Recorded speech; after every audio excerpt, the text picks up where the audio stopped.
So, one of the things that I learned from my own journey, learning to love myself, is I had to learn to look foolish. For a long time, the reasons why I didn't step out of my own comfort zone is because I was too afraid to look foolish. Oh, what if they look at me? What if they judge me? What if they do this, do that?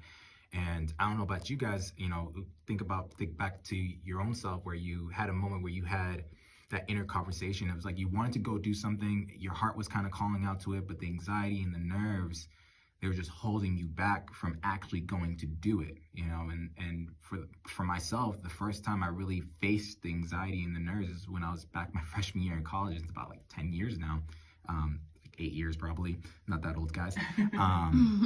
But I had no social skills, couldn't talk to people, afraid to even approach people, have a conversation, and I was just an introvert, which I thought I was. I was shy, which I thought I was, right? These are beliefs and labels that I put on myself. But they truly didn't define me. One of the things, if you were with me, I remember I think it's like before you enter college, there's like they have all the college students come in and you mingle and you talk and try to get to know people. When I came to that event, one thing that I was gonna put myself through was I'm gonna go approach 100 people, and that scared the shit out of me. But I was fighting my internal dialogue, like, come on, man, you got this. Go approach them. They're not gonna laugh at you, right? And I didn't want to look foolish. I didn't want to look, I didn't want to be judged. I didn't want to be, I wanted to be accepted, for a long time. But during that moment, I finally got the courage to approach the first group of people that I saw. And I approached, a group of 5 women. And guys, freshman year Franz had no skills to talk to 5 women. I went, introduced myself, then silence. Nobody said anything. All right, cool. Y'all have a great day. I left, still feeling a little anxiety, but feeling excited because I overcame the fear and the butterflies. And, I didn't think about it. At that point, I was like, okay, you got to go say something because you didn't say anything. You just introduced yourself. I was like, all right, cool. Next conversation. Say something. All right, next conversation. And so as I got in the rhythm of just going into conversation, I had a turning point.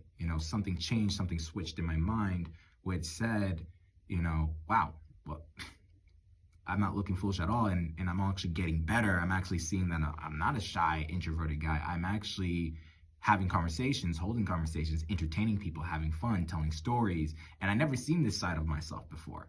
But, one of the things I learned from that experience, and I can look back at it, 10 years later, what really stopped me was my mindset and my attitude and the way I look at it.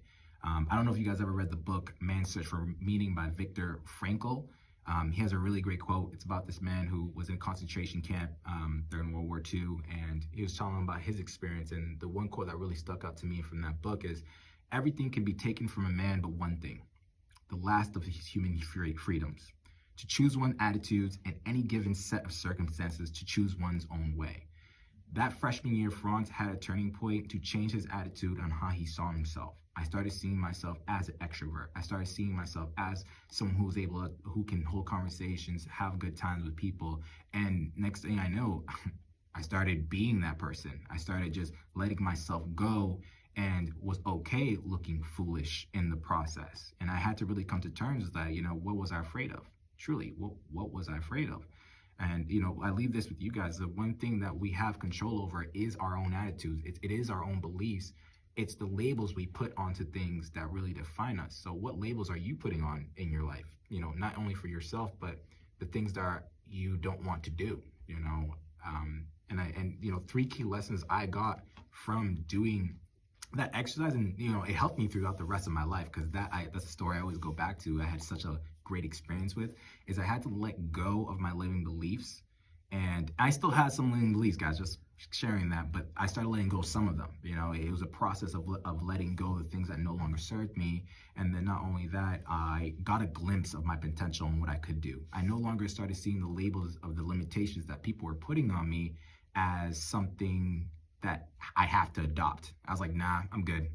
And during that process, I got a big ego, in the sense like, oh yeah, I can do anything. And this was college France, and I started embracing my authentic self a lot more. But like we've been talking about, it's been a journey.